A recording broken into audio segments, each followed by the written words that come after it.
Hi, this is Steve Gibbs again.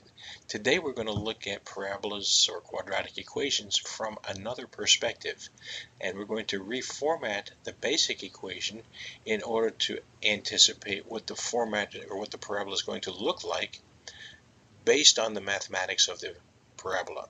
So let's jump in and look at how we're going to move forward. We've looked at the quadratic equation for a parabola that tells us that f of x is equal to ax squared plus bx plus c. But from that we need to plot point by point to see what it looks like. The question is it feasible to estimate the graph of a parabola based on reworking the formula? So in terms of that re-estimation or estimation, can we tell if the parabola has a maximum or a minimum? As we look at the parabola over here on the right, we see that it opens to the bottom, so the value has a maximum. Similarly, the parabola has a degree of symmetry called an axis of symmetry. Can we rework it so that we can see what that axis of symmetry is? And again, the answer is going to be yes. The point that we're interested in is called the vertex. The vertex is that point that has both the maximum positive or negative and sits on the axis of symmetry. The location of the vertex given in xy coordinates is it's located at x horizontally, and it's located at that function evaluated at x vertically. So let's take a look at what the remapping looks like. Starting with our basic equation, f of x equals ax squared plus bx plus c. We're going to rework this so that f of x is equal to a times quantity x minus a new value h, the quantity squared, plus another new value k.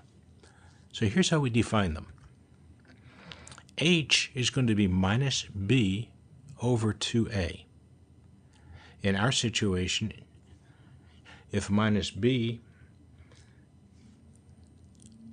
is a 10, minus b is going to be minus 10.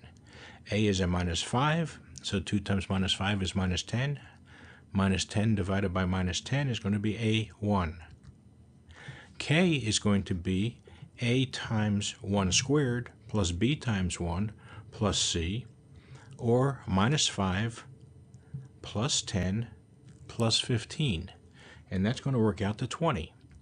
So starting with our basic equation, minus 5x squared plus 10x plus 15, it's going to be minus 5 times x minus a, or x minus 1, the quantity squared, plus k, the value 20 that we calculated. So as we look at our parabola, we can see that the axis of symmetry is located on the vertical line 1.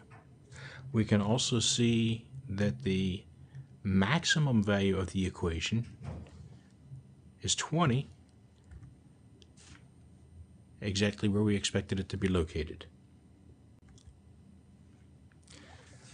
Now let's go back and solve the goal kick question. The distance of the kick was 50 meters. The ball started on the ground and ended on the ground. That sets the starting point and the end point for our evaluation. The time in the air was 3.0 seconds. If it took 3 seconds to go from the beginning to the end, then the peak was reached at about the halfway point, or 1.5 seconds. Gravity is equal to minus 4.9 meters per second squared. We're going to take that rounded to minus 5 for convenience, and that's going to give us the values we need for our equation. So as we develop the equation, the minus 5t squared, and I'm going to switch over to t for time, minus 5 seconds squared plus xt plus 0 is going to equal 0, but it's going to be equal to 0 when time is equal to 3 seconds. If the kick started on the ground, went up to a peak, come back down and ended on the ground again, That was time 0. There's 3 seconds. So this function is going to be equal to 0 at 3 seconds. In that case, minus 5 times t squared plus 15t plus 0 is the solution to our problem, and here is the formula for our quadratic equation. Using this and evaluating it at t equal to 1.5 seconds, we'll see that the maximum height, k, was at 11.25 meters.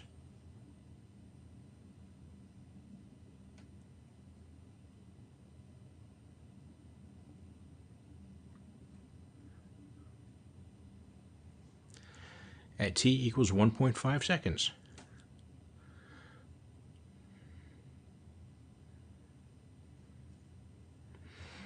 So there's the analysis of our problem with the soccer kick. Let's look one more time at the demonstration of a parabola in the soccer world. The ball goes to the kicker, it's on the ground, t0, peak at 11.25 meters, into the goal at 3 seconds, again back at ground level, showing that our equation minus 5t squared plus 15t plus 0 equals 0. But I am sure that the soccer player did not perform that math as part of his planning. There's a brief introduction to quadratic equations, second-order equations in one variable. We've looked at the basic format, f of x equals ax squared plus bx plus c. And then we have looked at a reformatted version, f of x equals a times the quantity x minus h squared plus k, that allows us to see the vertex and the axis of symmetry. And that gives us a starting point to evaluate quadratic equations. Thank you.